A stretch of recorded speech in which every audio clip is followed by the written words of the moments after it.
अभिषेक है। देवसर अभियोजन में आप सभी का स्वागत है। देवसर अभियोजन की बहुत बड़ी जीत हुई है कुसुमकली मर्डर केस में, जिसके बारे में आज हम बात करने वाले हैं। दोस्तों, कुसुमकली मर्डर केस थाना बरगवां क्षेत्र का 424/2018 का केस है। दोस्तों, इसमें होता क्या है कि कुसुमकली, जो कि बड़ोखर थाना बरगवां क्षेत्र में एक बड़ोखर जगह है, गांव है, वहां की है। उसकी शादी 2018 से 4-5 साल पहले लगभग होती है मझगमा में रहने वाले राजेंद्र जायसवाल से। दोस्तों, राजेंद्र जायसवाल से शादी होती है और एक अरेंज मैरिज ही रहती है। और जो राजेंद्र के पिता रहते हैं, सुखराज नाम है उनका, सुखराज जायसवाल, और उनकी जो पत्नी है मतलब राजेंद्र की माँ पानपति जायसवाल, इन सभी को, राजेंद्र को, सुखराज को और पानपति को सश्रम उम्र कैद और 2,000 रुपये की सज़ा हुई है देवसर कोर्ट से 21 जून 2021 को।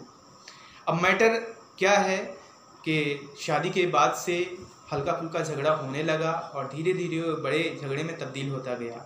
कुसुमकली, जो कि बड़ोखर की है, और राजेंद्र के 2 बच्चियां 2018 अक्टूबर जब उसके साथ दुर्घटना हुआ कुसुमकली के साथ, तब के समय 2 बच्चियां रही हैं। एक 13 महीने की थी, एक 3 महीने की थी। होता क्या है कि रोज़ की तरह जैसे झगड़ा होता है, तो 21 अक्टूबर को भी रात 9 बजे से झगड़ा हुआ, काफ़ी ज़्यादा झगड़ा हुआ, मारपीट हुई। इसकी बात कुसुमकली ने अपने माता पिता को भी बताई। उन्होंने उसे समझाई थी कि चलो कोई बात नहीं, सब सही हो जाएगा।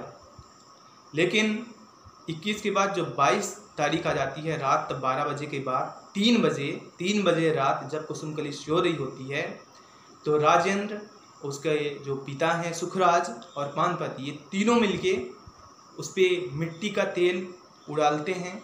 और as per the statement of Kusumkali, मिट्टी का तेल उड़ेलना और माचिस की तीली से आग लगाना, ये राजेंद्र और उसके पिता ने किया, सुखराज ने किया।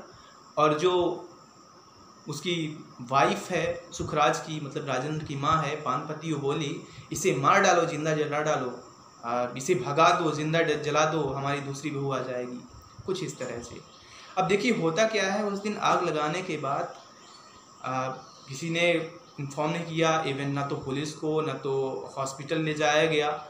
ये बात जो लड़की के पिता हैं उनके बहनोई से, जो कि वहीं कहीं आसपास रहते रहे होंगे, उनसे इस बात का पता चला। तो अगली सुबह वो जाते हैं, मतलब 3 बजे की घटना है, कुछ टाइम बाद पता चला तो तुरंत लड़की के माता पिता मझगमा गए।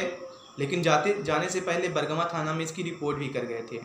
उसके बाद लड़की को, कुसुमकली को, बैढ़न अस्पताल ले जाया गया, जहां उसका ट्रीटमेंट चालू हो गया।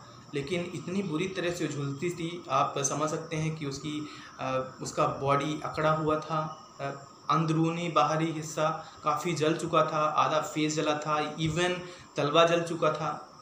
इतनी बर्बरता के साथ उसे जलाया गया था।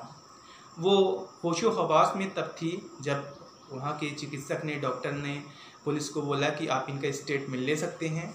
उसने स्टेटमेंट दिया कि राजेंद्र उसके साथ मारपीट करता है, वो कोई काम धाम तो करता नहीं था, और मेन झगड़े की वजह यही थी कि आवारगी की तरह घूमना फिरना, कोई काम धाम ना करना, और जाके गुस्सा सारा उस पर उतारना, उस लड़की पे उतारना, कुसुमकली पे उतारना।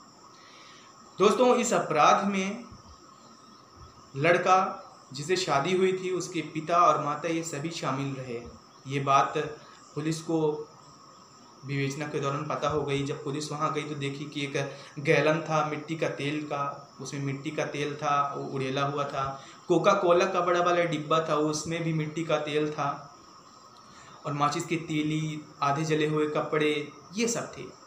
देखिएगा दोस्तों, ये अपराधी क्या सोच रहे थे कि हम तो बच जाएंगे, हम तो कोई गवाह हमारे सामने है नहीं, कौन देगा, क्योंकि घर के अंदर का मामला है। और पड़ोसी भी अक्सर ऐसे हुआ करते हैं कि कोई मर भी जाए ना, उनको कोई परवाह नहीं पड़ता, लेकिन वो ये बोलते हैं कि भगवान उनके साथ भी बुरा करेगा, क्योंकि आपके साथ अगर अपराध घटित हो ना हो, सामने वाले के साथ भी अगर हो रहा है, आपको पता चल रहा है, तो आपको मदद के लिए आगे आना चाहिए। तो दोस्तों, होता क्या है, देन बैढ़न में लड़की का हालत और बिगड़ने लगता है, तो उसे जबलपुर मेडिकल कॉलेज रिफ़र किया जाता है। कुछ दिन बाद ही, 2 दिन बाद ही, जब मेडिकल कॉलेज जबलपुर जाती है तो उसकी हालत और बिगड़ने लगती है, क्योंकि इतना बुरी तरह से झुलसी रहती है, जली रहती है। 26 तारीख को उसकी डेथ हो जाती है वहीं जबलपुर में सुबह 9 बजे। और वो वहाँ के जो चिकित्सक हैं वो रिपोर्ट कराते हैं जबलपुर की गाया पुलिस चौकी में। देन वहाँ से ये सूचना बरगमा थाना को मिलती है। देखिएगा, इससे पहले जो हिरासत में लिए थे पुलिस राजेंद्र को, उसके पिता को, उसकी जो माता को, वो लिए थे 307 भारतीय दंड संहिता और 34 आईपीसी के तहत। इसमें होता ये है कि अगर 307 अगर आप हत्या करने का प्रयास करते हैं उसके लिए लगता है, और 34 अगर आप 2 या 2 से अधिक लोग हैं कॉमन इंटेंशन के साथ कोई चीज़ कर रहे हैं, कोई अपराध घटित कर रहे हैं, तो उसके लिए लगता है। तो अब उन पे 302 का भी मामला दर्ज हो गया, क्योंकि उन्होंने हत्या कर दी थी और हत्या की वजह अब साफ थी, उन्होंने जलाया था। देन अब उनका देवसर कोर्ट में वो मामला चलता रहा। पहले तो उन्होंने बोला कि बचने का प्रयास किया कि माता पिता तो अलग रहते इनसे कोई मतलब नहीं था, लेकिन ये सब एक झूठी बात थी। एंड यहाँ के ने अपर लोक अभियोजक Markande AGP sir Markande Tripathi sir थे, जो कि अभियोजन का पक्ष रख रहे थे, और जो अभियुक्त गण हैं उनका यहाँ के जाने माने लॉयर संतराम बैस सर रख रहे थे। तो देखिएगा दोस्तों, होता क्या है कि इन फाइनल जब पता चल जाता है आरोपी गण को कि अब तो सज़ा होनी ही होनी है, तो वो रिक्वेस्ट कराते हैं कि हम भाई आदन कोई अपराधी है नहीं, अपराध तो हो गया, हमें कम से कम सज़ा दी जाए।